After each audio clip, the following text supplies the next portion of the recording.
Oi, pessoal, tudo bom? Bom dia, boa tarde ou boa noite, dependendo da hora que estiver escutando. Estamos aí para mais um programinha do Conexão Japeri, dos nossos amigos parceiros do Capilaridades. E quem está falando é o Christian Salles. Hoje uma pessoa diferente está abrindo.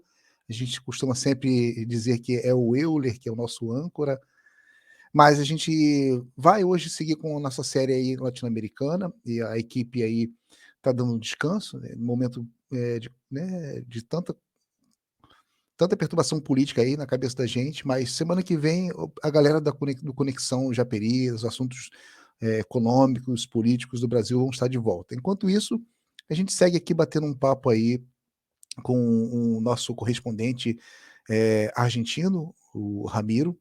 Eu vou hoje também aqui, só para dar um alô aqui, vou chamar aqui o nosso amigo lá da Federação do Rio da Prata, Arthur Luiz, só para ele mandar um alô. A gente não vai saber se ele vai continuar aqui com a gente ou não, mas ele é o nosso suporte técnico. Arthur, tudo bom? Eu me coloquei, aí tu clicou junto, eu acabei saindo. Boa noite a todos. Não, eu vou ficar, Vai né? ficar, né? Talvez eu só não comente tanto, mas eu Uhum. vou ficar e é isso aí. Eu tô com bastante amarelo e verde para quem está vendo, mas para quem não sabe, a camisa amarela é um pouquinho da seleção, mas não é da Opa! seleção brasileira É, é, 100%, é uma outra. não é Mas é isso CBF. aí. E bom dia, boa tarde, boa noite a todos. E agora vamos entrar aí com o Ramiro. Mas aí é o Christian que fala dele, ou eu já posso jogar? Já? Já joguei, já Ramiro. joguei. Ramiro, tá aqui o Ramiro com a gente, que a pessoa já conhece.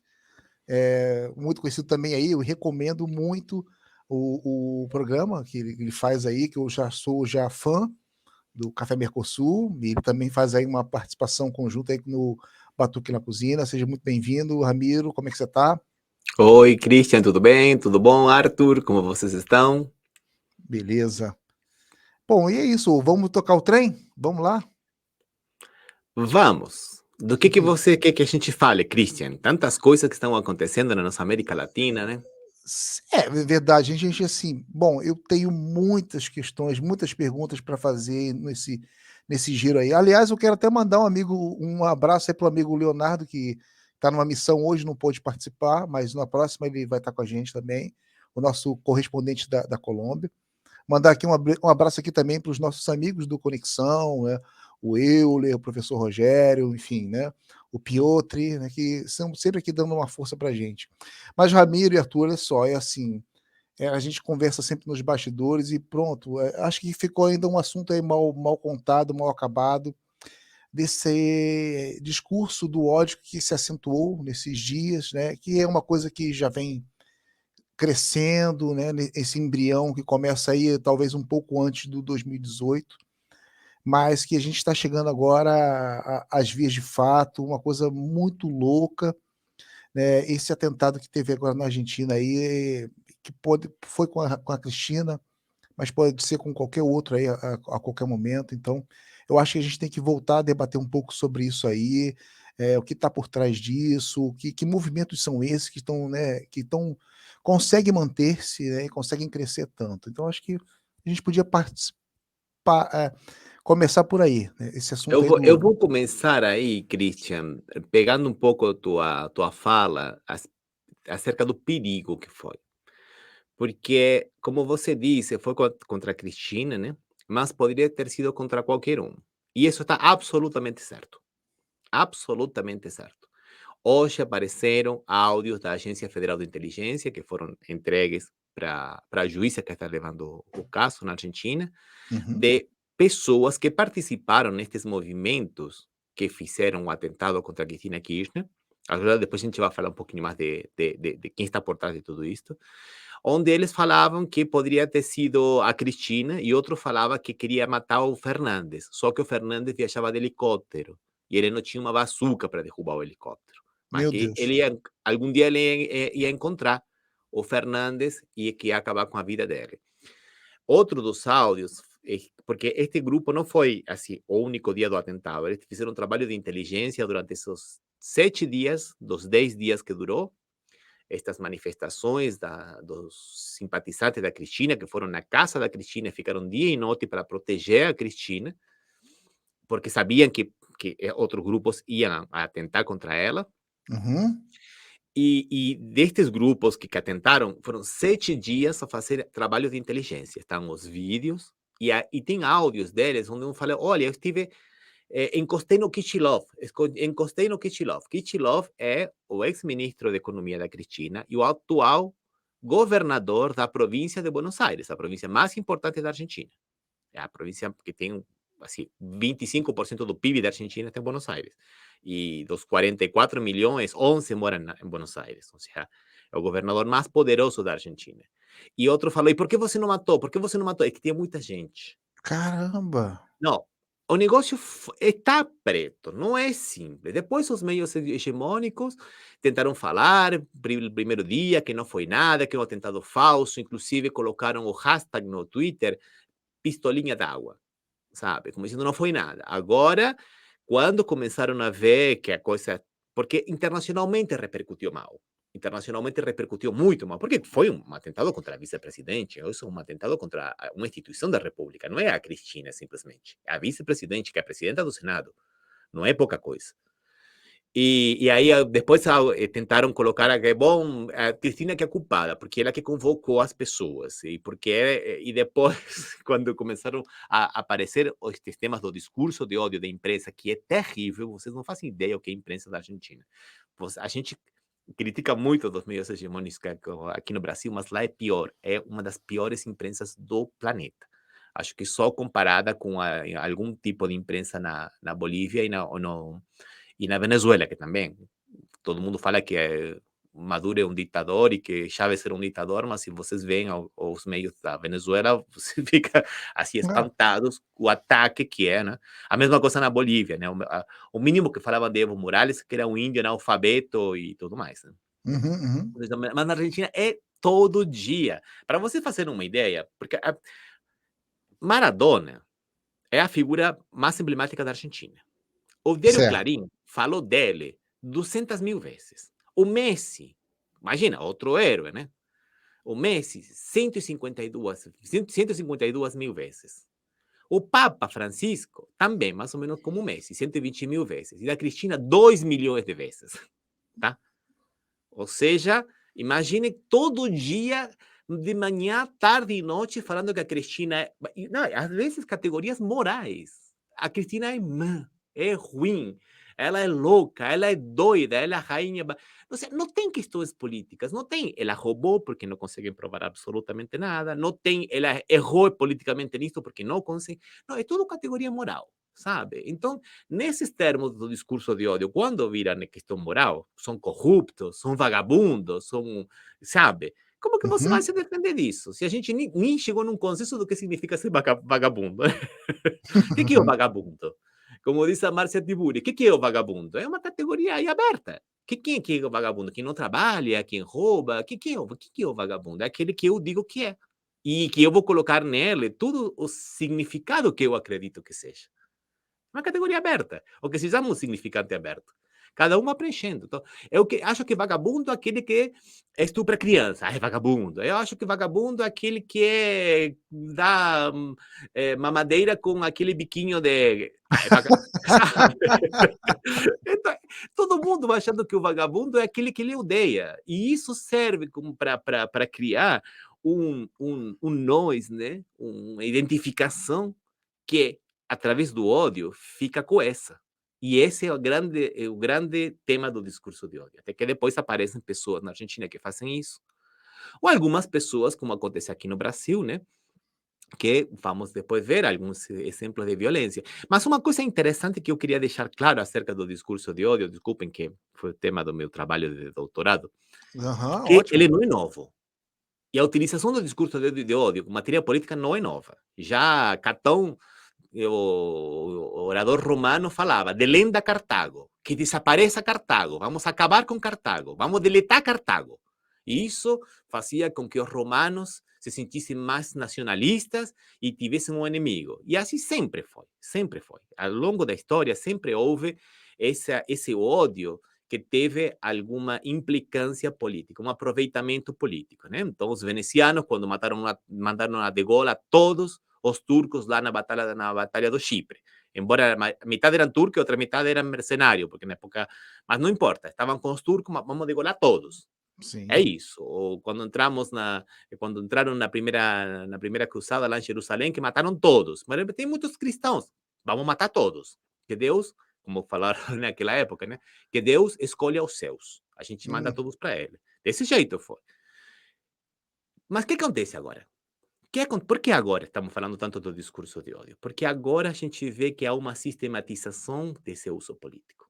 Já a partir da França, lá no famoso caso Dreyfus, lá no finais do século XIX, quando inventou-se com fake news de que Dreyfus, que era um general, tinha vendido informações para o inimigo, que era a Alemanha naquele momento, e tinha traído a França, de aí em mais, com jornais novos, criando esse discurso de ódio anti-judeu, porque Dreyfus também era judeu, né? Era antissemita, e anti-francês, foi criado tudo isso. Depois veio o Hitler, né? Hitler levou tudo isso, aprimorou todos os mecanismos, e agora volta a aparecer. Mas não é que não, ele normalmente aparece, né? No macartismo também era o comunista, né? O inimigo interno, aquele que está do meu lado, aquele artista que é comunista, e esse é o perigo. Esse é o perigo porque vamos associar ele com a bomba, né? Porque se é comunista, está a favor da União Soviética que tem a bomba, né? Então, aquela coisa, né? Mas agora está sendo muito, mas muito utilizado de uma forma sistemática pelos governos de direita, não? Então, por isso que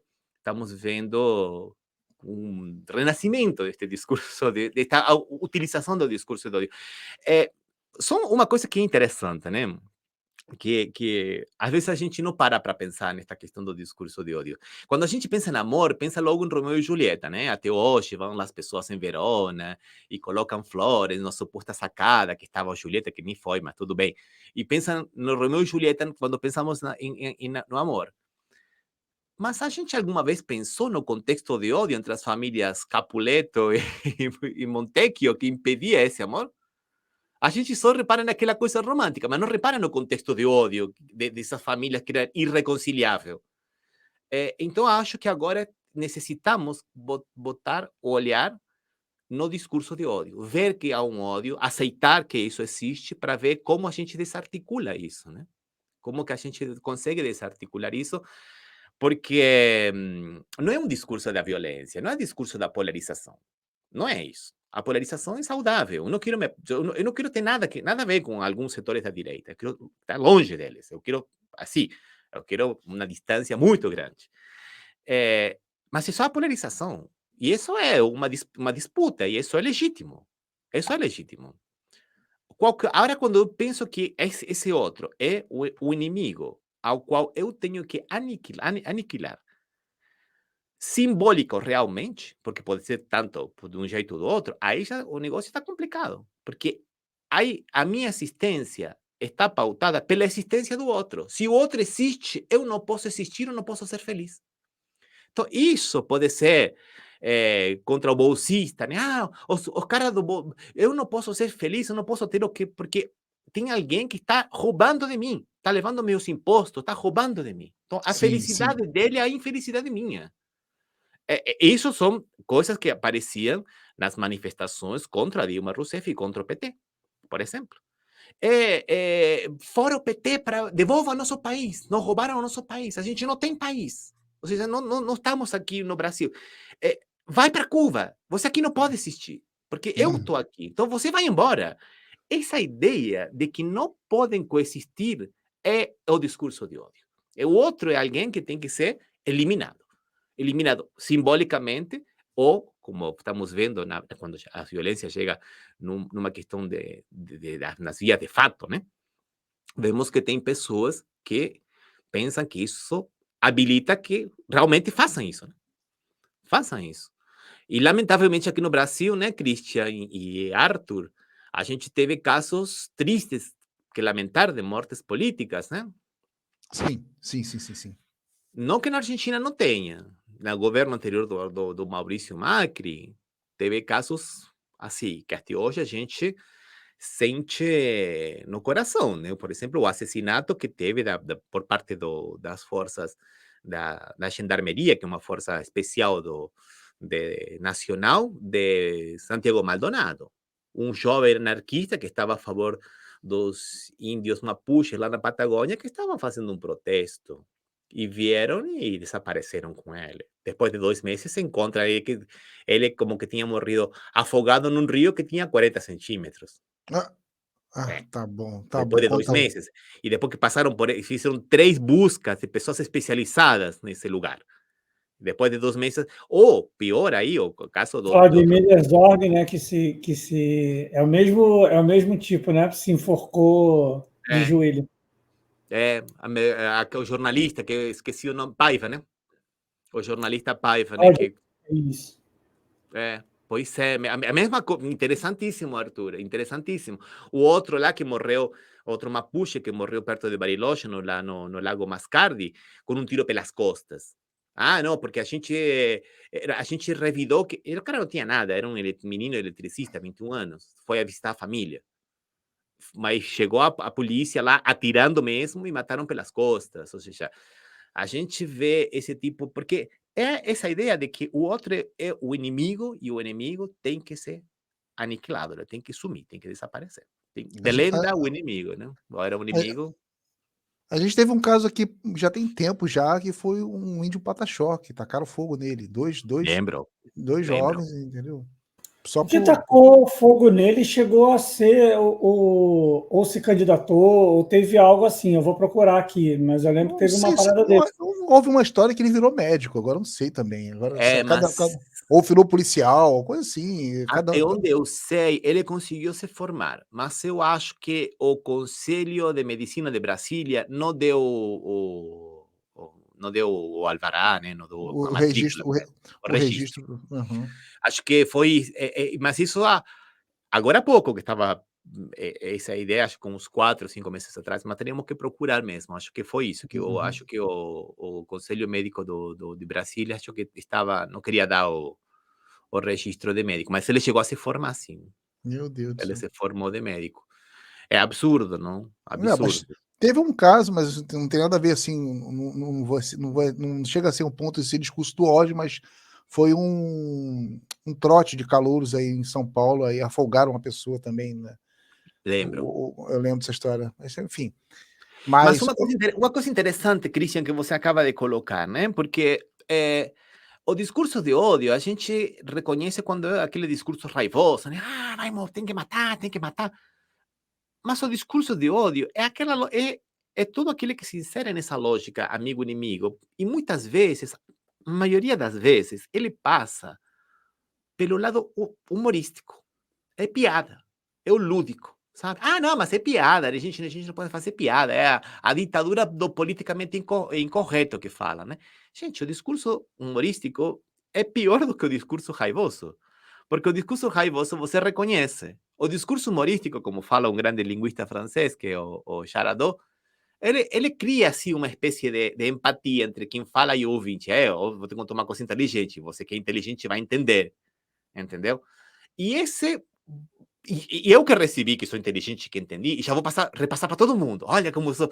Olha, e isso, nossa, tem uma circulação mas tão grande que acaba sendo não, acaba sendo pior daquele discurso raivoso, porque naquele discurso raivoso, quem é raivoso se identifica. Mas quem não é, meio como que pode ter, de falar assim, olha, eu vou ficar aqui, tem minha prevenção com relação a isso, não sou dessa turma. Mas o discurso humorístico, que eles abusam dos memes e tudo isso é terrível. Isso é terrível, porque acaba criando isso, esse efeito de naturalização, de banalização do mal, de sim, naturalização desse discurso. como E se fosse uma isso caricatura, como se fosse uma é, caricatura, algo assim, que não e vai ter, não vai Aqui, ter ó, consequências. como é que é o nome dele inteiro? Gutenberg Nader de Almeida Júnior. Ele foi servidor que ingressou na polícia em 2016. Em 2020, ele foi agraciado com um posto na Polícia Rodoviária Federal. Olha só. Permaneceu até dezembro de 2020, de fato. Mas o que aconteceu com ele? Ele saiu, exoneraram? Então, aqui, ó, houve uma portaria que acho que, né, tiveram algumas reclamações e que foi assinada para poder retirar ele do comando lá na PRF. Não, porque quando você faz a prova de admissão, tem um estudo social dos seus antecedentes, né? Não, mas como é que pode isso, né? Então, assim, então ele foi aprovado pela polícia certa, né? Porque, bom, vou até lembrei da câmara de gás, né? Porque, Exatamente. Exatamente. pronto, Exatamente. pronto, E a então. Câmara de Gás e a Não, firma privada erro que meu. dava Ele não foi retirado, não. Ele está como subchefe, tá? Desculpa. como subchefe. Então. E a escola privada que dá treinamento para passar nos concursos, né? Porque em forma de piada ensinava a fazer isso, né? Os cursinhos. Agora, porque tem muito ex-policial, ou policial aposentado, ou então um policial no bico que dá uma aula de, sei lá, de qualquer coisa, de direito penal, ou então de processo penal, ou então de tortura. De trânsito, aí pronto. Aí começa a contar as histórias dele, né? E aí eles Não, revelam. você viu o vídeo do policial que estava no treinamento, né? Não que eu faça, isso é brincadeira, né? É brincadeira, né? Olha só a brincadeira no que faz, né? Olha o poder da brincadeira que estávamos falando, né? Eu já vi alguns cursinhos aí, não foi só um professor, não, vários, né? Fazendo essas piadinhas aí, né? Eles acham engraçado isso, né? Vou mandar aqui um abraço pro Euler que tá aqui assistindo a gente aqui, tá? O Euler. Um abraço também. Euler, caramba, a gente tá sentindo só falta aqui, hein, rapaz? E um abraço aqui pro Luiz Henrique Rodrigues. Luiz Henrique. Amanhã eu te conto, hein? Eu vou dar uma passada lá no sindicato, em Campo Grande, e eu te conto, Luiz. Luiz, na sexta-feira, ele fica aqui. É igual a mim, né? Um grande amigo meu, né? Sindicalista. Amanhã eu encontro mesmo em Campo Grande, vou estar junto dele.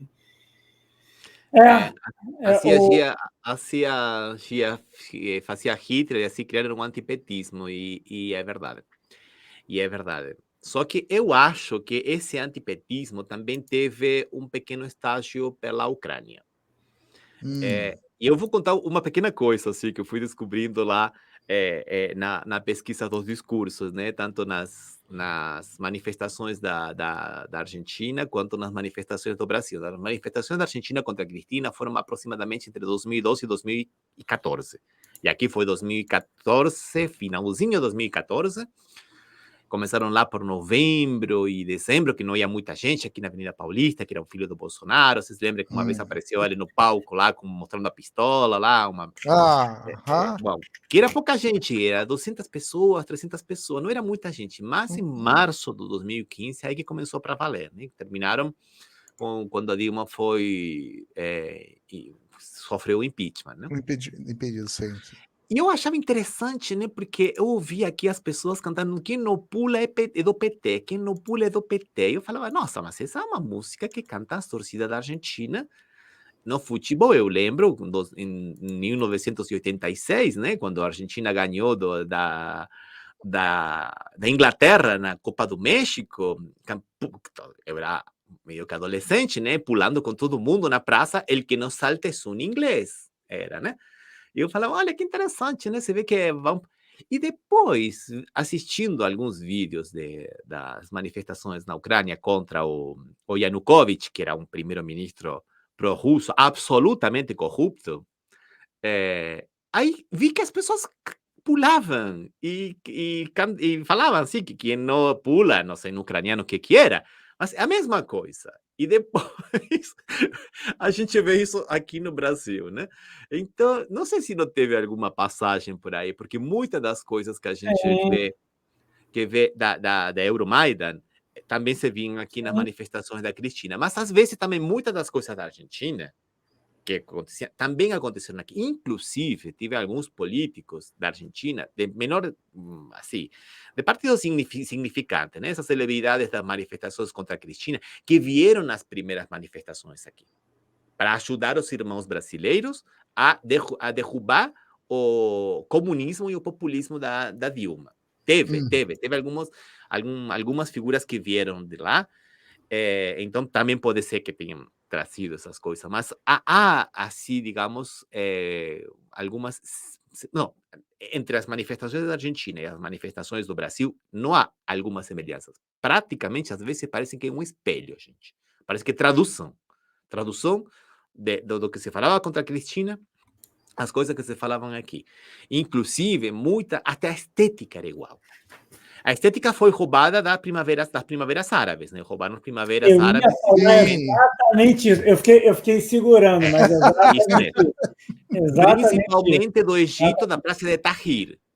Sim, A bandeira nacional, exatamente. nenhuma outra coisa. Se você vê as fotos da Praça de Tahrir e da Avenida Corrientes e qualquer outra manifestação aqui do Brasil, é a mesma coisa, só que muda as cores da bandeira. E o próprio modelo de organização entre eles, via Facebook, via WhatsApp, é uma coisa muito recorrente, muito recorrente. A forma de como fizeram na Ucrânia, de como fizeram no Brasil, é uma tática muito, muito comum, né? Tipo assim, é uma forma mais atual de você conseguir criar conflitos internos sem você mais precisar intervir como os Estados Unidos antigamente intervia. A não ser, claro, né, em casos muito mais necessários, como foi o da Ucrânia, mas, né, atualmente a escolha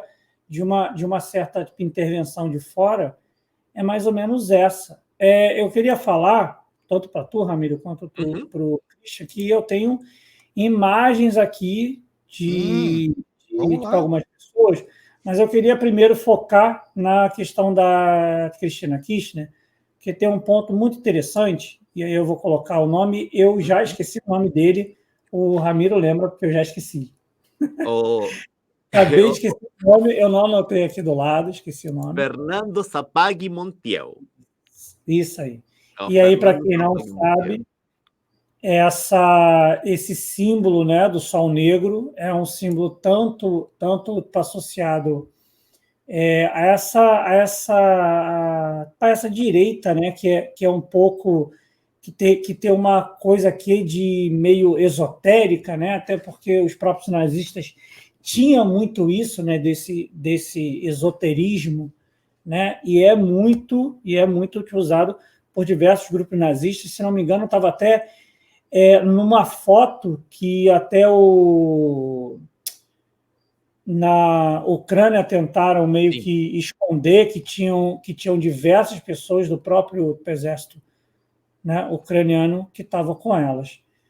Na verdade, Arthur, não era do exército ucraniano, porque o exército ucraniano era muito fraco. Então, o que fizeram? Colocaram muito dinheiro em exércitos paralelos, tipo exatamente. Batalhão de Azov, tipo o Pravda Sector, que trabalhavam para o exército, mas eram financiados, uma parte, a arma era do Estado, mas quem que pagava o salário eram os empresários privados. E aí, quando falamos em empresários privados, é a caixa preta, né? Porque nunca se sabe quem que dá, nem quanto, nem como, nem onde, nem quem são. Mas porque o exército ucraniano tinha uma linha um pouco mais profissional, porque era um exército regular. Estes que eram semi-regulares, que andavam aterrorizando a população, que são os que prenderam fogo na casa dos sindicatos em Odessa, o 4 de maio de 2015, queimaram 44 pessoas. E algumas pessoas que pulavam do primeiro e do segundo andar para não morrerem queimadas, quando caíam, ainda apanhavam, eram chutadas, e a polícia liberou e deixou tudo liberado. Até hoje não tem uma pessoa indiciada por causa disso. Porque, bom, são esses setores. São esses setores que não deixavam passar os caminhões livremente para os territórios, cobrando propina, que era um estado paralelo. Era um estado paralelo, Arthur. Eu vou jogar mais algumas aqui, aí vocês vão comentando, deixa só... Eu vou jogar, vocês vão falando nisso, depois eu tiro ela, igual como a gente estava. Eita, esse é o caso. É o Mestre Capoeira, né? Esse doeu, esse É. doeu. Foi uma briga de uma discussão de bar, onde um Uhum. bolsonarista matou a facadas lá em Salvador de Bahia, no dia do primeiro turno, lá em 2018, não, Já que loucura, mas uma discussão de bar mesmo, que termina em facada. E termina em facada por causa disso, porque a pessoa acha que o outro é o inimigo e tem que exterminar. Não é emoção violenta, não é nada. É essa visão de que tudo é amigo ou inimigo. É, é, e isso é muito complicado, porque habilita, como diz uma antropóloga que eu gosto muito dela, que é a Rosana Pinheiro Machado, acaba, digamos, tirando coisas, os dizeres, que a gente pensava que já estava no passado, que era histórico, que eram coisas anteriores ao Pacto Democrático da Constituição de 1988 aqui no Brasil, ou da redemocratização na Argentina de 1983. Isso que acaba de falar hoje mesmo a Cristina Kirchner, que teve uma reunião com os padres por opção pelos pobres, né? Que falava isso. Isto é anterior aos pactos de 1983, quando a gente saiu da ditadura. A gente fala, não mais violência política. E agora estamos vendo que a violência política está solta. Ou seja, este discurso de ódio restaura esses dizeres que já pensávamos que estavam lá na história. Isso que é. Às vezes fala, não, mas o discurso de ódio é o primeiro passo para a violência. Não, o discurso de ódio é violento. Já há violência no discurso de ódio. A gente fala, não, mas são palavras. Não, desculpa, mas as palavras fazem coisas. As palavras habilitam esses dizeres. As palavras Estimula. rompem o tecido social. Eu não posso Fa- falar mal falando com nisso- algumas pessoas. Eu não posso falando sair, nisso, não posso exatamente. ir em determinados lugares. Eu quase que entro numa briga, num parque, porque tinha um menino aí, uma menina, sei lá, né? Acho que passou a mão na bunda de uma menina de 15 anos e o pai queria linchar ele. E eu falei, não Eita, lincha não, já vai chegar a polícia. Você não é nada para matar. Para passar a mão na bunda da minha filha. Eu sei, mas já tem uma polícia para isso. Não é você que vai fazer justiça, porque se você matar ele, que é um estuprador, você vai virar assassino. Que parte você não entende? Mas, sabe, todo mundo acha que, bueno, mexeu comigo, já acabo com ele. Qualquer, sim. qualquer coisa você vai nessa lógica. Me xingou, acabo. Me fechou no trânsito, eu acabo com ele. Eu Esse que não é o sei problema se do o discurso de Ramiro ódio. viu falando em palavras. Eu já sabia que ela tinha feito isso, mas eu não estou ligado se o Ramiro chegou a ver essa postagem dela. E eu vou colocar aqui porque eu acho que foca muito nessa parada de, de como palavras estimulam e como o discurso. Eu vou só antes fazer um contexto que é um pouco de como eu vejo. Assim, eu acho que para a questão de tipo inimigo, eu acho que o problema não é nem só inimigo, eu acho que o problema é quando você vê o bem e o mal.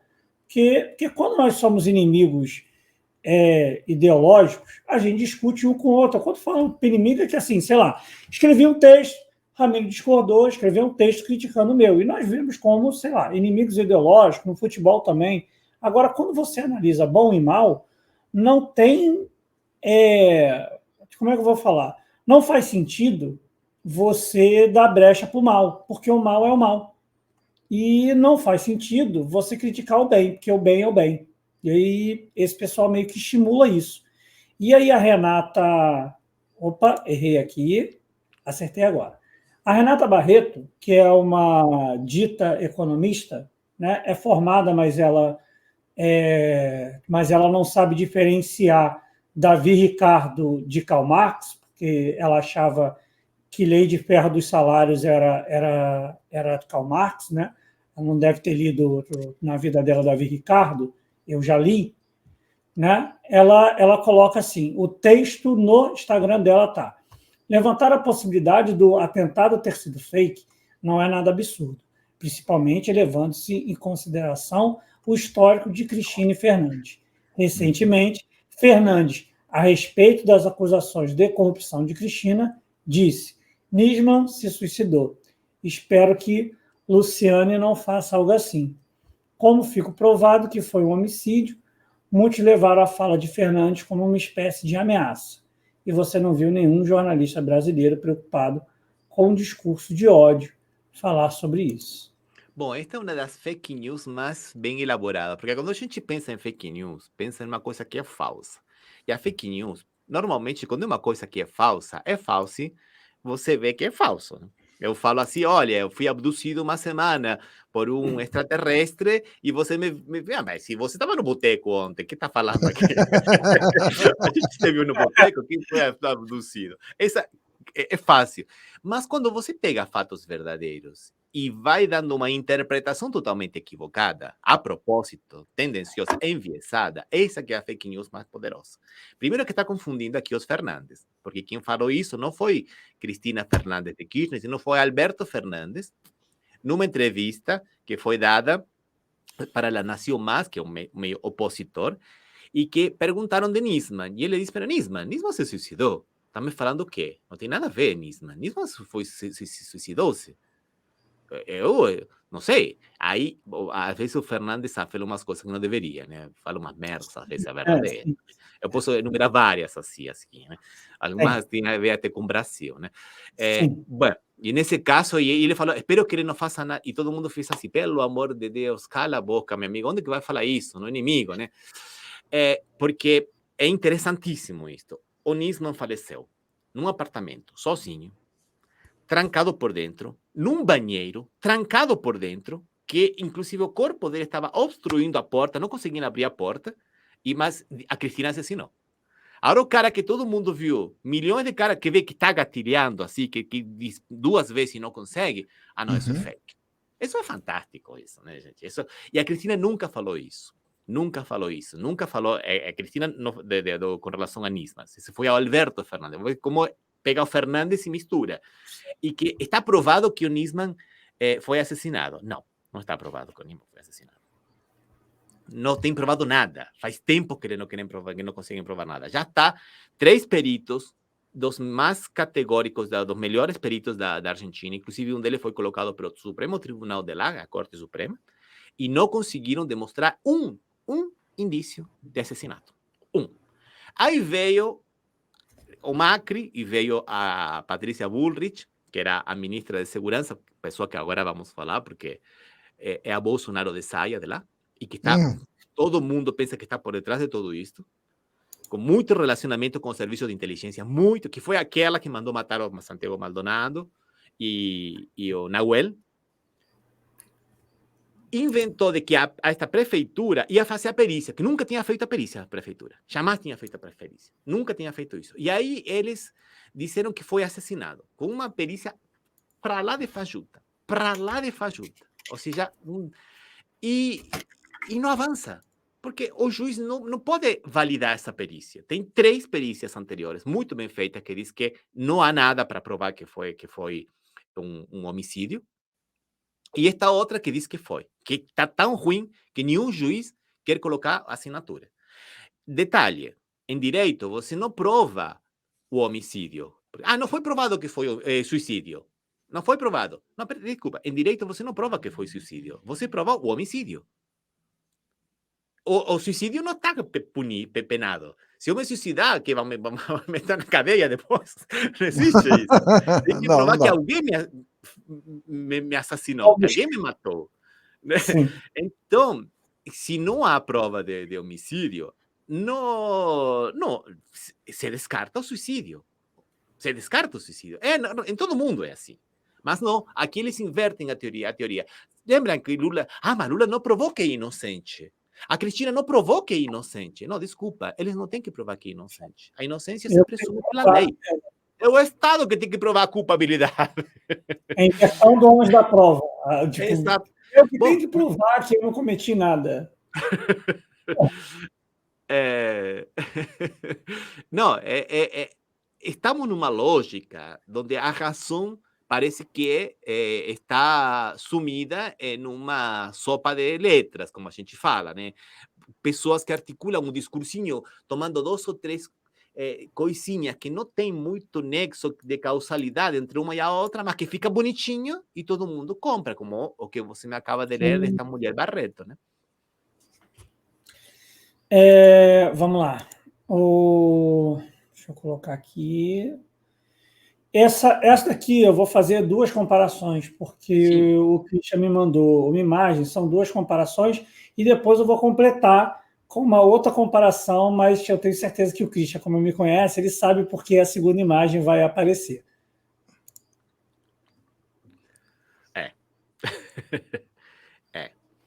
Essa é uma comparação bem lógica de você mostrar como diversos grupos que usam, e aí eu vou falar isso porque isso é muito tocante para mim, devido ao fato de que, óbvio, eu nasci católico, né? Eu me construí católico, mas eu tenho uma relação muito grande também com o Islã, devido a uma questão ao próprio respeito, mesmo que hoje eu seja ateu, mas eu tenho um respeito muito grande a essas duas religiões, não que eu não tenha pelas outras, né?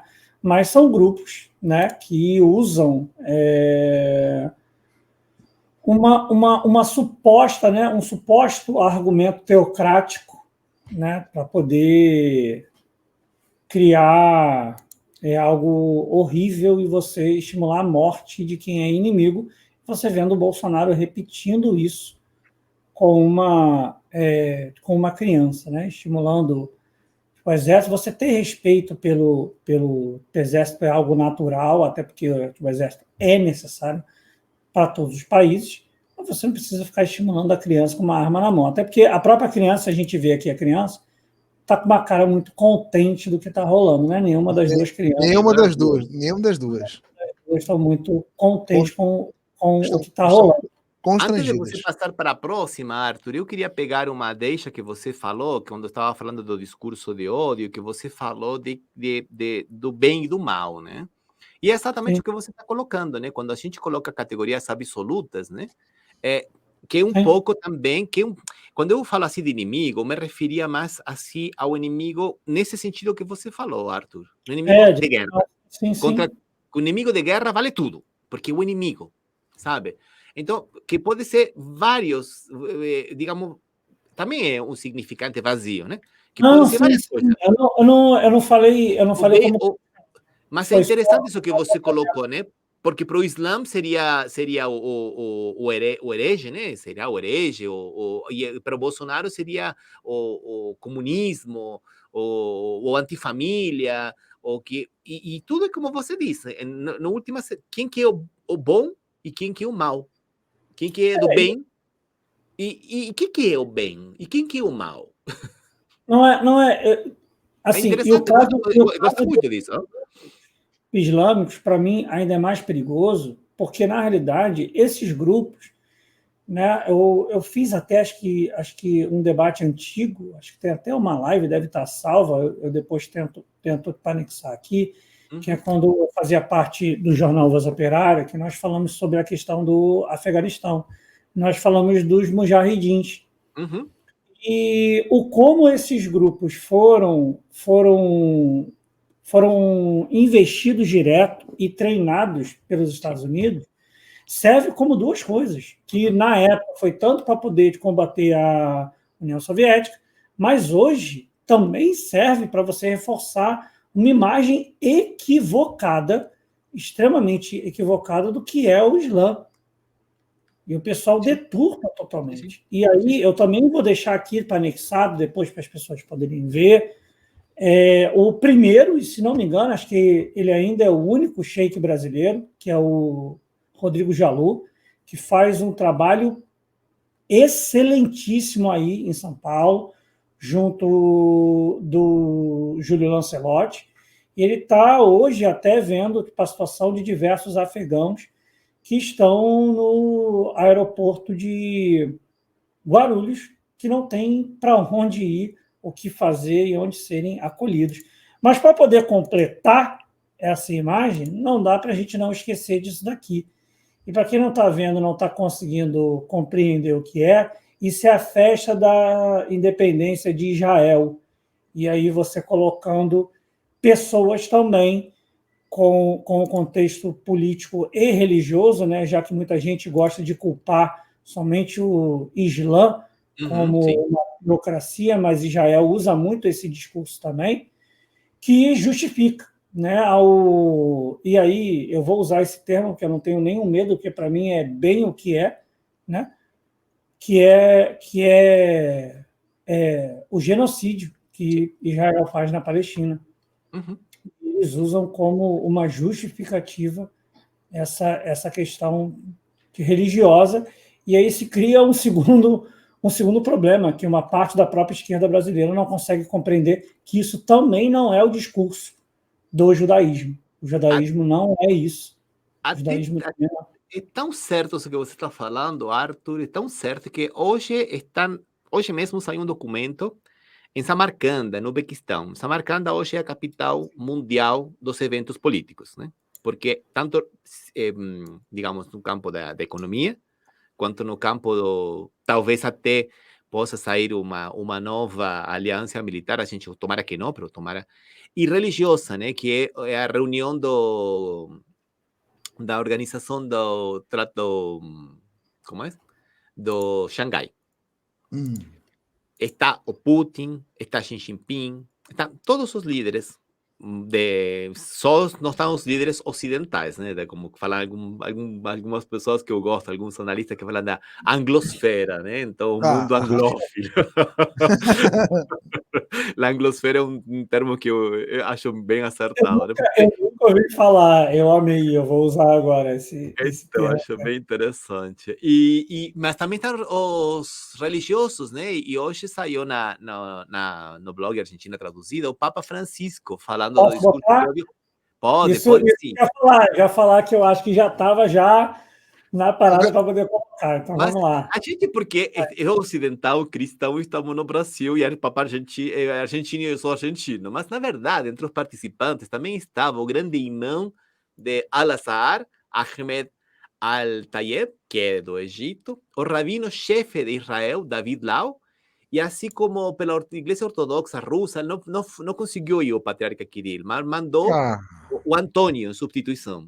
Ou seja, estamos falando das religiões, estamos falando do Islã, estamos falando da Igreja Católica, estamos falando do judô, exatamente, estamos falando da Igreja Ortodoxa. Eles lançaram, junto com pessoas das Nações Unidas, um documento em contra do discurso de ódio e pedindo para as pessoas, para os líderes, realmente fazer alguma coisa. Não pode continuar esse discurso de ódio porque porque todo o que estamos falando, né? Por tudo que a gente está falando. Então, não é. Por isso, eu queria colocar que são todas as religiões que estão também pensando na mesma coisa, e não só no campo político, como estava falando anteriormente, né? Ou da diplomacia, porque várias pessoas das Nações Unidas também assinaram esse documento, sino as principais cabeças, os principais chefes das principais igrejas, né? Pelo menos das igrejas judeo-cristãs, né?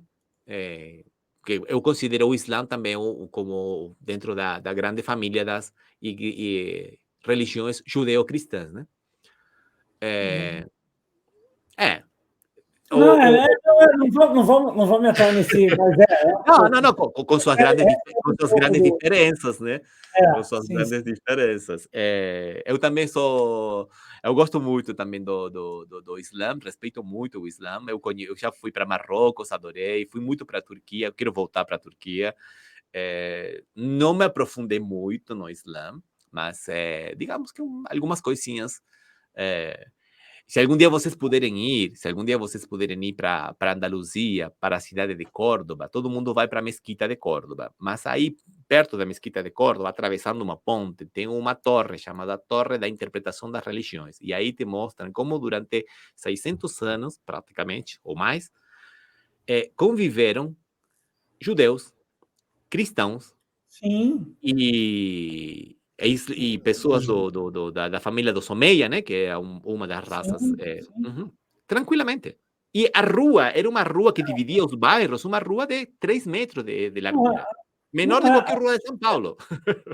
Sim, tipo, a gente vê, tipo, por exemplo, como é a questão da própria relação de diversas outras religiões entre si, em diversos grupos, como nunca foi tecnicamente um problema a relação entre esses grupos.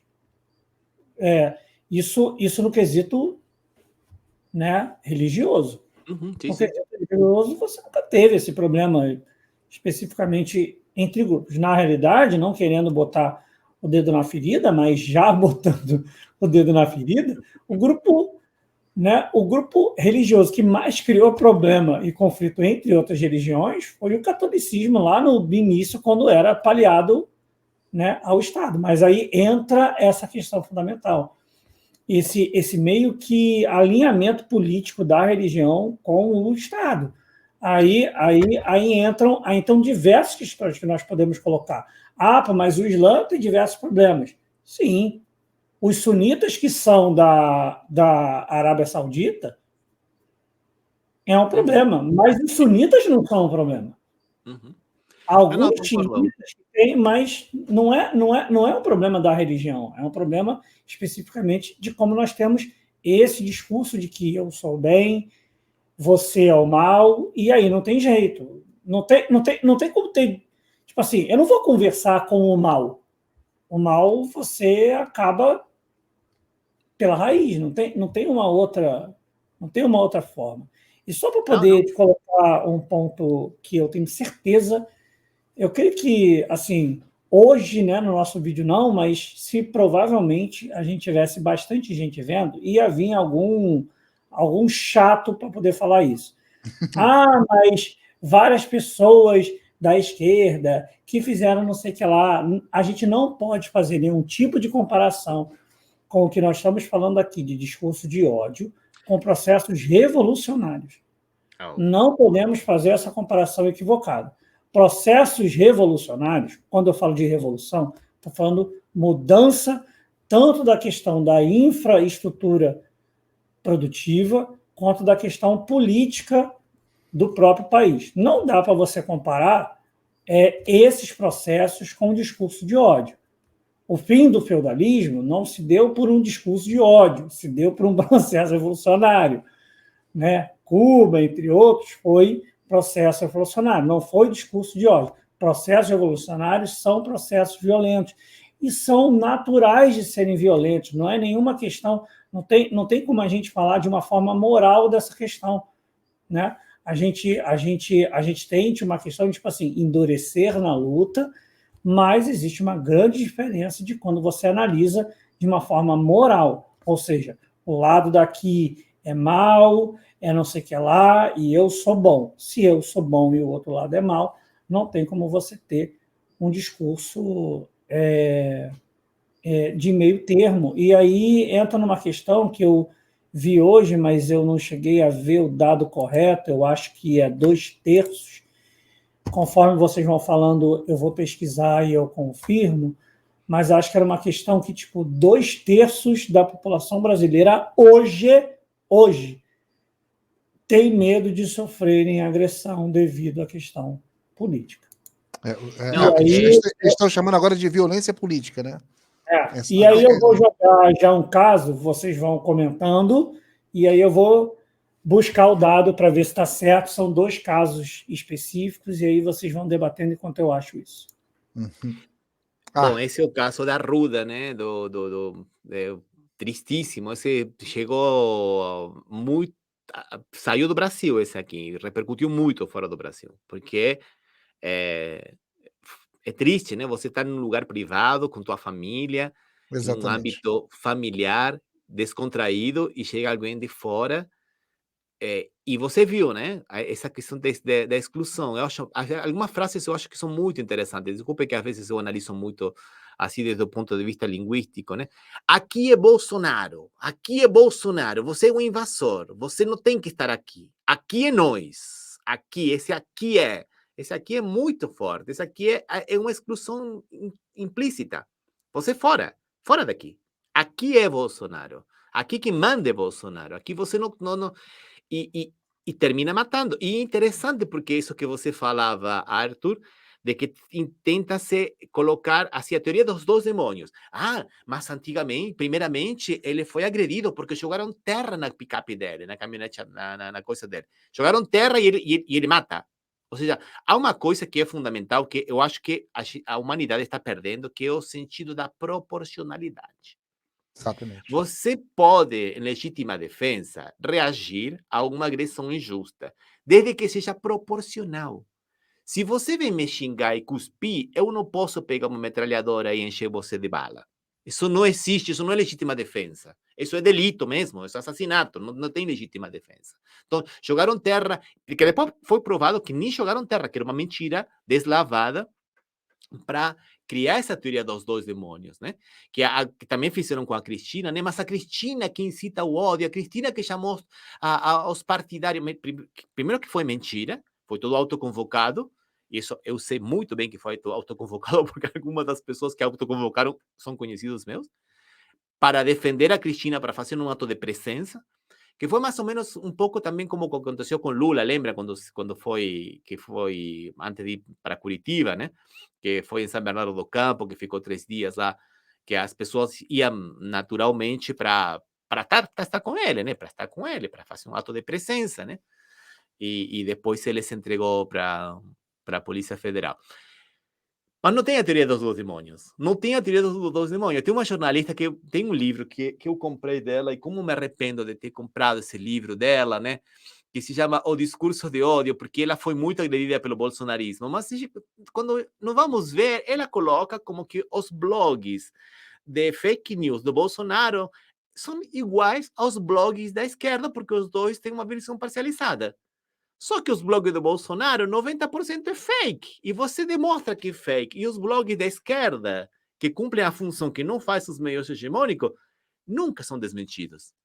Poucas vezes tem que falar, olha, a gente pisou na bola, isto é assim. Muito poucas vezes. Não conseguem apontar, olha, isto é falso. Isto não foi assim.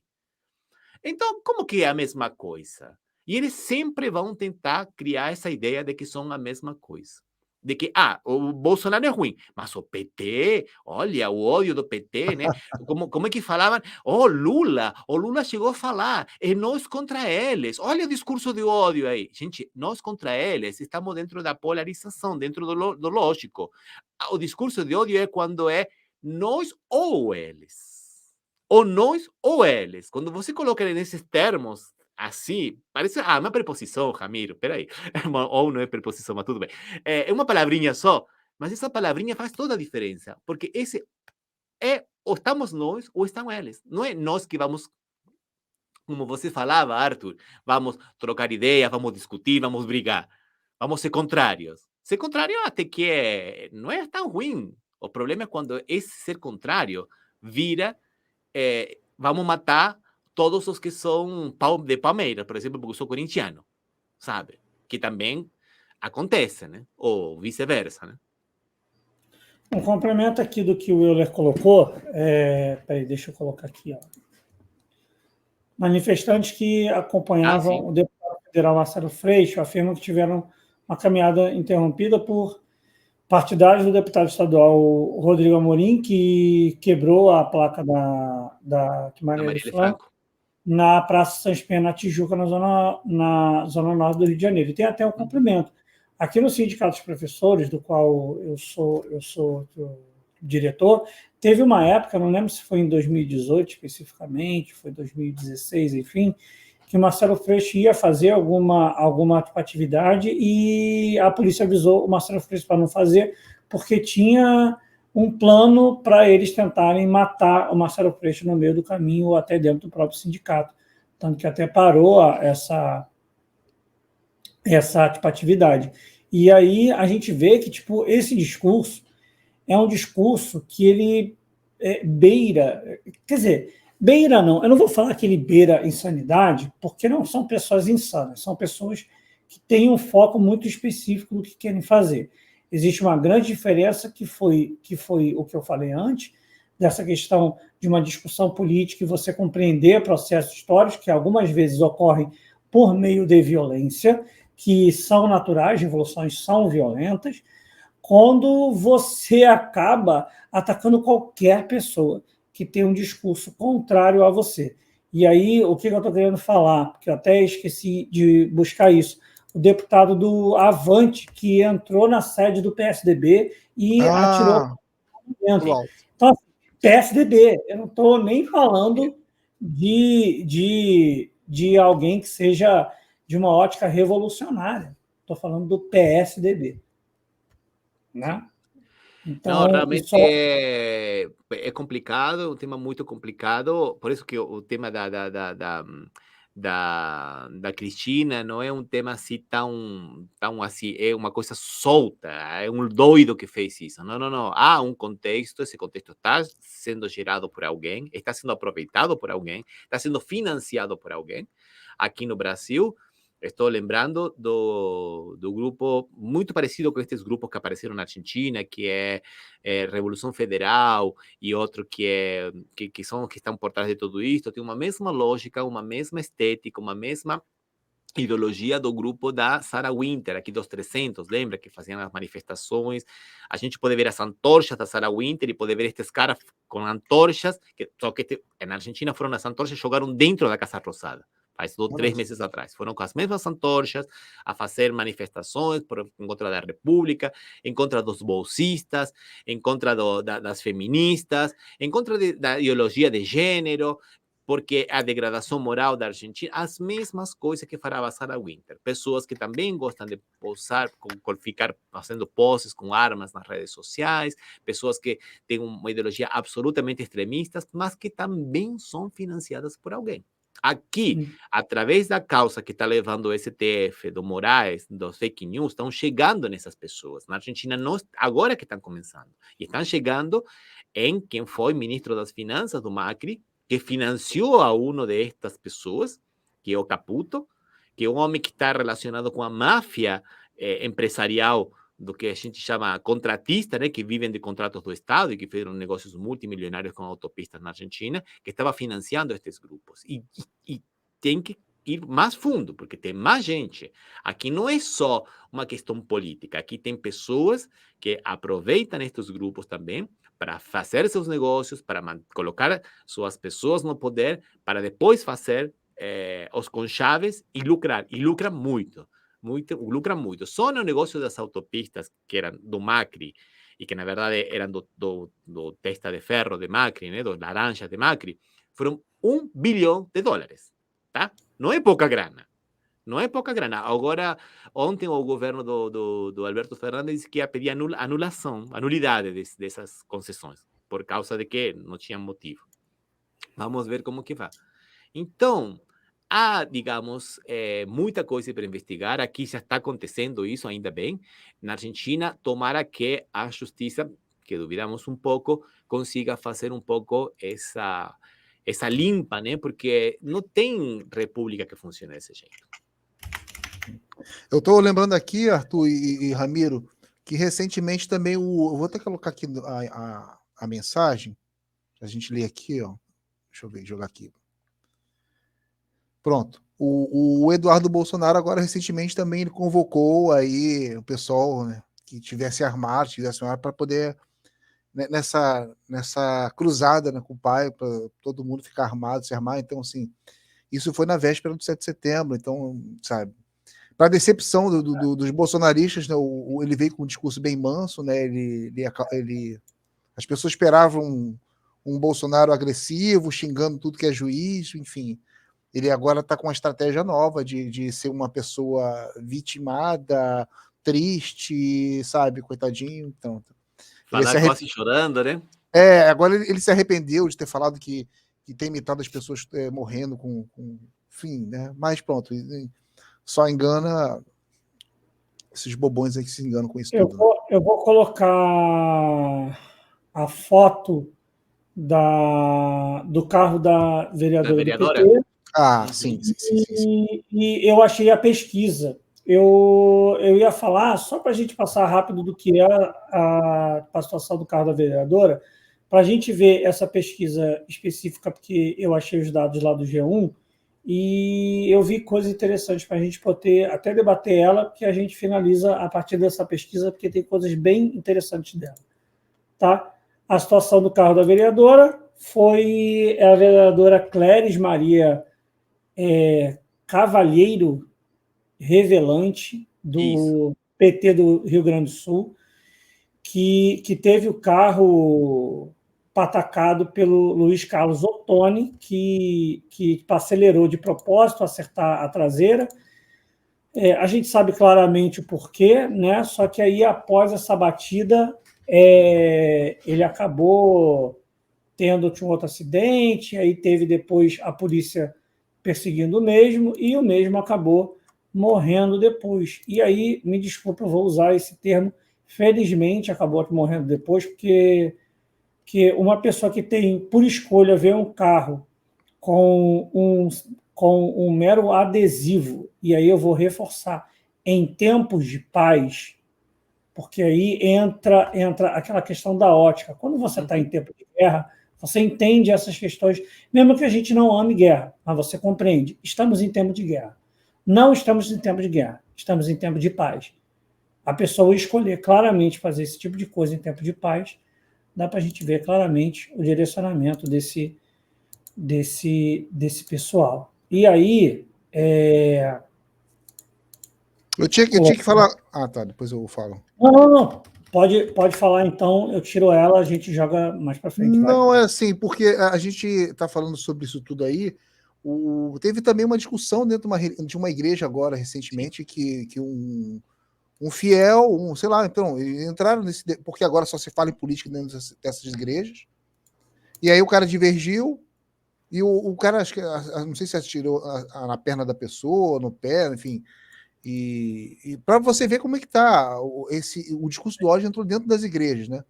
E aí você falou, você tá com o boné do Sem Terra aí, do Movimento Sem Terra, e o Ramiro acabou falando aí uma coisa que eu também tinha pensado, né, do aqui é Bolsonaro, não sei o quê. Eu vou colocar aqui uma notícia de 2018 que vocês vão entender bem o que eu estou falando. Vou colocar aqui, vou jogar para a gente ver, e depois o Euler fez um comentário.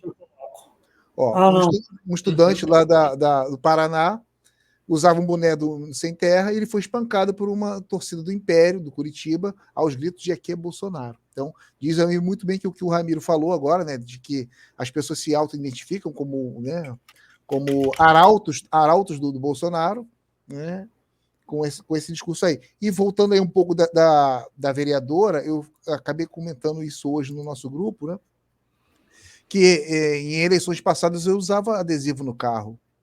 E eu tenho medo de usar o adesivo hoje no carro, porque só pode ter um lado. Só pode ter um lado de autoafirmação. Se for o seu lado de esquerda, ou de petista, ou de apoiar o Lula, você corre o risco de sofrer um dano no teu veículo. Então, assim, hoje eu tenho medo, porque para eles só importa a verdade deles.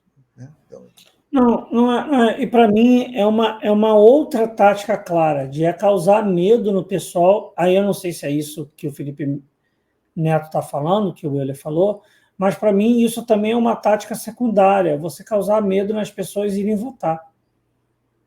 Porque aí o meu não tem medo de sofrer ataque. E aí.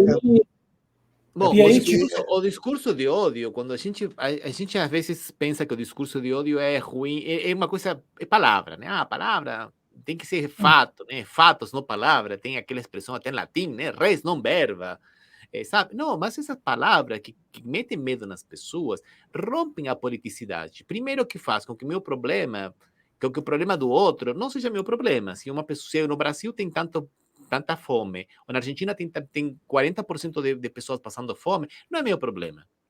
Eu não vou me meter em política porque ele é vagabundo, porque ele está todo dia numa rede, fazendo sexo para ter filho e ganhar Bolsa Família, que eu vou pagar ainda.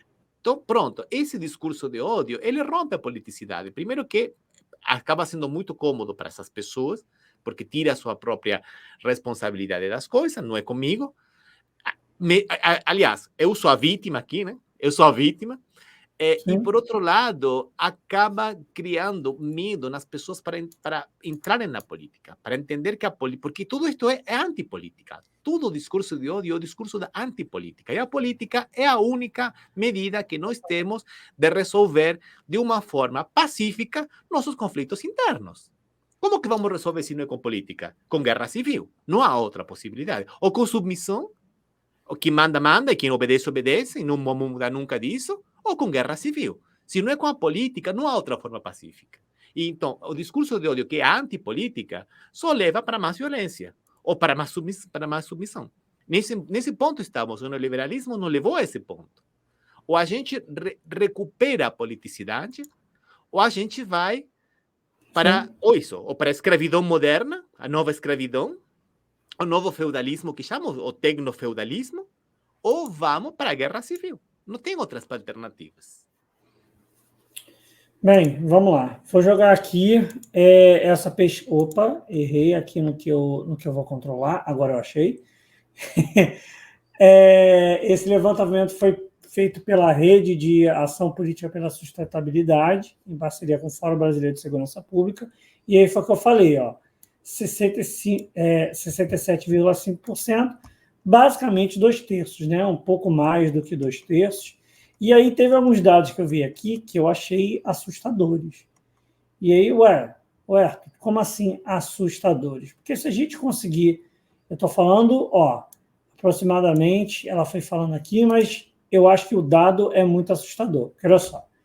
Panorama brasileiro pré-eleição. Eu não sei se dá para ver todo mundo, mas eu creio que eu vou, acho que talvez sair da imagem, que eu acho que dá para ver melhor. Coloca aqui, 67,5% dos entrevistados afirmam ter medo de ser agredidos fisicamente em razão de sua escolha política ou partidária. Não estranhamente, o Bolsonaro tem 30 e pouco por cento, né? Estranhamente, ele tem a quantidade de voto que contempla esses 67,5% aí, né? Não é muito estranho. Não. Né? E aí ele coloca, quando perguntado se sofreram ameaças por motivos políticos no último mês, 3,2% dizem que sim. Isso é equivalente a cerca de 5,3 milhões de pessoas. E aí, quem são essas 5,3 milhões de pessoas? Elas são Dorothy Stang, elas são Moá, elas são diversas outras pessoas que, além de sofrer, acabam sendo de fato atacadas. Agora, esse dado aqui que para mim é assustador. Quase 90% dos entrevistados concordam que o vencedor das eleições na urna deve ser empossado no dia 1º de janeiro. Ou seja, 10% da minha população acha que quem ganhar a eleição não tem que ser empossado. Eu não sei, eu não sou de línguas, nem de humanas, mesmo que muita gente acabe achando que eu sou, mas eu sou de química. Mas eu amo muito a semiótica, eu tenho muita paixão pela semiótica. E aí, quando eu olho que 10% das pessoas falam, não, quem ganhar a eleição não tem que tomar posse, não. É uma coisa que, para mim, é bastante assustadora, não é pouco assustadora, não. Como assim, gente? A gente tem que 10% ganhou, mas não vai. Então, aí eu não quero ser da teoria da conspiração, mas aí você sabe que os CAC, né, os caçadores, atiradores e colecionadores, agora compraram nos últimos 2 meses 80 mil revólveres e pistolas, números recordes. Sim. E que já o exército não sabe que número tem, porque perdeu o controle, e que eles têm mais de 1 milhão de armas, possivelmente. Não só falou que perdeu o controle, falou que não consegue ter controle porque não tem 12 funcionários para poder fazer o controle disso. O Exército Brasileiro não tem 12 funcionários para poder fazer isso. E você está me falando de 10% que são 22 milhões de pessoas. Isso aí. E que o filho do Bolsonaro está convocando, né? Ou seja, você sabe, é meio assustador o panorama. Porque eu tenho certeza que nenhum dos que votam nos partidos mais democráticos está nesse 10%. Sim. Então, aí, o Euler colocou, mas ainda bem que são só 10%. Euler, Cuba fez uma revolução com menos de 10% da população armada. Com menos de 10%, olha só, eu vou ser sincero, com 0,5% da população organizada e armada, você toma o poder. É o que aconteceu na Bolívia. Exatamente. Menos de 1% da população organizada, armada e organizada, você toma o poder político de um país. Tranquilamente. Talvez no Brasil seria um pouco mais difícil. Sim. Tipo assim, no Brasil, como é um país de dimensão continental, igual como era a Rússia, quer dizer, como era não, né? Tipo, como é a Rússia, Né? foi muito difícil você tomar o poder, né? De 1919 até 1922, só que você tem 21, 22, que você tem, de fato, um certo domínio de todos os territórios da que seria a União Soviética na época. Né? Uhum. Mas, mesmo assim, cara, se eu pensar em 0,5% da população achando que não tem que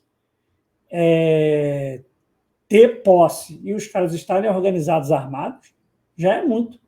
Já é muita gente. 1 milhão de gente armada é muita gente no Brasil. Muita gente, sim. 89,3% concordam que o povo escolher seus líderes em eleições livres e transparentes é essencial para a democracia. Isso, para mim, também é um pouco assustador, porque há aquele discurso de que as eleições não são livres e transparentes aqui no Brasil. E que não são livres e transparentes em outros casos, como tentaram fazer na época lá na Venezuela. Foram lá tentar achar, não acharam nada. Bom, nos Estados Unidos tomaram o Capitólio. Exatamente. Foram lá e tomar o Capitólio, porque não aceitavam o resultado das urnas. Bom, tá certo que o sistema eleitoral do Brasil, comparado com o sistema eleitoral americano, aqui estamos, sinceramente, numa dimensão diferente. Aqui estamos no melhor dos mundos, lá é um caos, né? Aqui é bem organizado e tudo isso. Lá vem com algumas coisas bem antigas, onde não votam pelo presidente, votam pelos eleitores, e onde cada eleitor tem mais poder do que os outros eleitores, porque vem da escravidão, onde eles votavam por ele e pelo escravo, então do Sul, o voto do eleitor do Sul vale mais do que o eleitor de Nova York. Essas coisas doidas que tem lá, que um vota presencial, outro vota pelo correio, outro vota pela internet. Cara, isso para mim é uma coisa loucura, isso não habilita que vão tomar o Capitólio, né? Eleição híbrida, eu talvez até compreenda, ou seja, você ter uma questão em papel devido a algum problema específico, enfim, pô, beleza. Agora, voto por correio, porra, não tem condição. Não tem como você associar que isso é uma democracia bem estabelecida quando tem um pessoal votando pelo correio. Não é que eu não confie no correio, eu confio no correio, mas para ele trazer o celular que eu comprei, não para ele trazer o voto que vai definir uma eleição. E, tipo, cara, é uma coisa assustadora de como o sistema eleitoral, cara, dos Estados Unidos cara, é uma coisa, tipo assim, se tem algo que, assim, para os Estados Unidos consegue reforçar que está errado, um é intervir no país dos outros e o outro é como fazer eleição. Os Estados Unidos conseguem mostrar como intervir no país dos outros é errado e como o sistema eleitoral dos caras também é errado, porque é horroroso. Ah, mas aí você tem que um Estado não vale mais do que o outro. Cara, você tem a possibilidade de eu receber mais voto total e mesmo assim eu perder a eleição. Exatamente. É uma coisa louca, é muito sem sentido. E só para poder te finalizar, até porque a gente falou que não ia antes, a gente falou que a gente não ia se alongar, são 1h20 de programa já. Uma coisa que eu acho bastante relevante para a gente poder meio que compreender essa questão é que quando a gente fala de ódio, quando a gente fala de ódio político, uma coisa muito, muito assustadora é que, além quando eu ataco diretamente alguém e eu falo que ele é o mal e que eu sou o bom, tem outras coisas que são muito também danosas e que estimulam esse tipo de discurso. E aí, me desculpa, Eu vou usar o exemplo dela, mesmo que ela tenha sofrido algo extremamente abjeto, que foi a Vera Magalhães, o que ela sofreu foi extremamente abjeto, mas a senhora Vera Magalhães falou que, se não, eu não lembro se era o Estadão, aonde ela também é colunista, ela falou que era dar abertura para criminosos e marginais. O marginal ela não falou, mas dá a se entender isso, quando Boulos se tornou também colunista do mesmo jornal que ela fazia. O que a Vera Magalhães sofre hoje, que é abjeto, é de uma estrutura que ela mesma estimulou. Ela estimulou não dando porrada nos outros, não estimulando que os outros batessem, mas afirmar que o Guilherme Boulos, do qual eu tenho críticas, mas eu tenho um absurdo respeito, porque não dá para se ter respeito com uma pessoa que consegue se tornar liderança de um movimento extremamente importante no Brasil, como ele é hoje em dia. Você afirmar que o Guilherme Boulos virá colunista é você dar amplitude para criminosos, porque o Guilherme Boulos não é Eu criminoso. acho absolutamente certo esto, Arthur. Só queria colocar uma coisa. Um jornalista na Argentina falou faz 15 dias atrás, antes de acontecer o que aconteceu com a Cristina, cuidado com o discurso de ódio, porque ele pode voltar. Ele pode voltar contra as pessoas que fizeram. Aí foi processado, porque disse que é ameaça, entendeu? Mas é isso. Normalmente é usado, ele é útil para alguém, mas ele pode voltar. A Vera Magalhães fez outras coisas também. Chamaram o Lula de criminoso durante tanto tempo, quando ainda não estava determinado na justiça. Isso já não é muito profissional, que digamos, né? Mas é verdade o que você diz. O ódio que eles estão usando também pode voltar contra da gente. Por isso é uma coisa que tem que ser desarticulada, né? Lamentavelmente. Isso não estou, de nenhuma maneira, querendo falar que, bem feito pelo que fez. Não, não, não, não, não. Não é esse o pensamento meu, pelo menos, né? Eu acho que ela foi agredida e não tem que ser agredida. Não, Mas exatamente. que ajudou para criar esse contexto que você está falando, contribuiu. Mas eu penso que assim também ela aproveita esse momento para poder se autopromover também. Sim, então ela aproveita o contexto para pronto, eu estou em evidência, eu vou ganhar muitos seguidores, eu vou ganhar meu patrocínio aqui no meu jornal, eu vou ganhar apoio de todos os lados. Não é assim, ela tem feito ataques que são relevantes e tem sofrido ataques que não fazem o menor sentido. O ataque que o Bolsonaro fez contra ela lá no debate da Band e que o Ciro erradamente riu, achou engraçado, sim, que estava aperrado depois. Mas olha a frase dela, eu busquei a frase, olha a frase. Folha vai manter o Guilherme Boulos entre seus colunistas? Uma coisa é pluralismo, outra é banditismo puro e simples. Ou seja, chamou de bandido. Sim. Chamou de bandido porque lógica amigo inimigo, bem e mal, né? Exatamente, entendeu? Não, nunca quis na vida conhecer o que é o movimento dos trabalhadores sem teto. Nunca quis conhecer o que é o movimento dos sem terra. Eu duvido que esse pessoal tenha tirado uma vez da vida deles para poder ir em qualquer assentamento na vida dos mesmos. Nunca fizeram o que eu parei um dia para fazer lá em 2020, né? Que foi o ano da pandemia. Até me perdi aqui. 2020, cara, 2 anos já se passaram. 2 anos se passaram de quando a gente ocupou o terreno da Petrobras. Eu fui com diversos camaradas que a gente foi lá para auxiliar a luta do pessoal. Esse pessoal nunca foi para ver um acampamento do MST. Nunca pararam para poder fazer isso.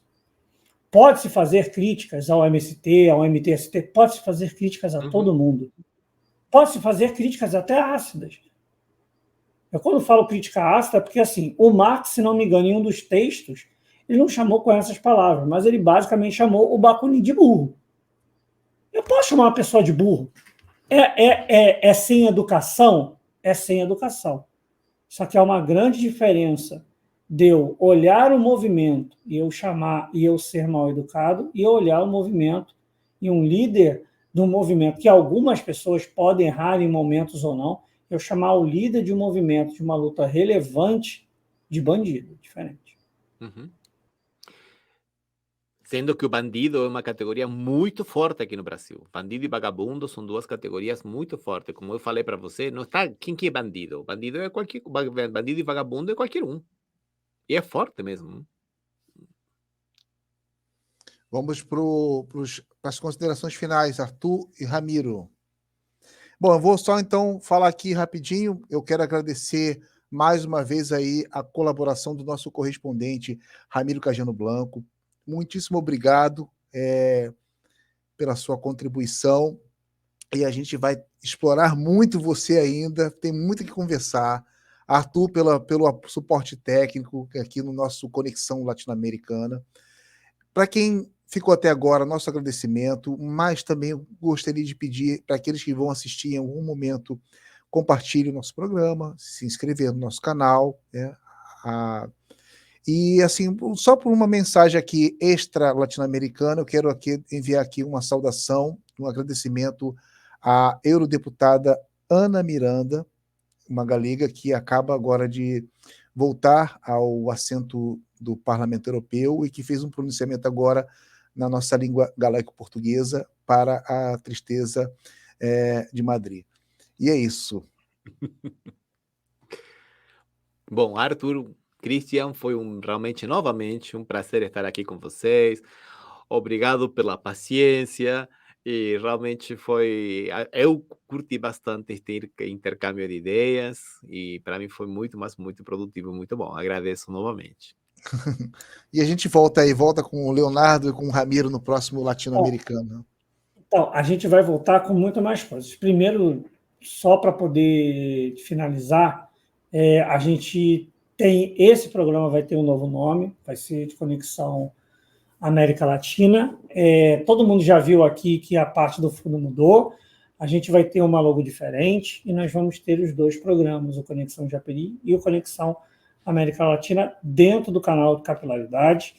Quero agradecer a todo mundo que estava aqui, o pessoal sempre para comentar, para compartilhar. E as próximas vezes que a gente estiver voltando com o Conexão América Latina, a gente vai estar com mais logozinhas. Eu também vou fazer a mesma coisa que eu faço lá no Conexão Japeri, que é colocar alguns áudios, que os áudios estão aqui, mas como era uma coisa mais séria, não dava para a gente usar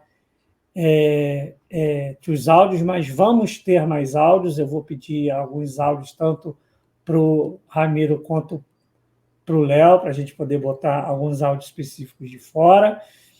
E é isso. E até a próxima a todos. Um bom dia, uma boa tarde, uma boa noite a todos. Até mais. Valeu, galera.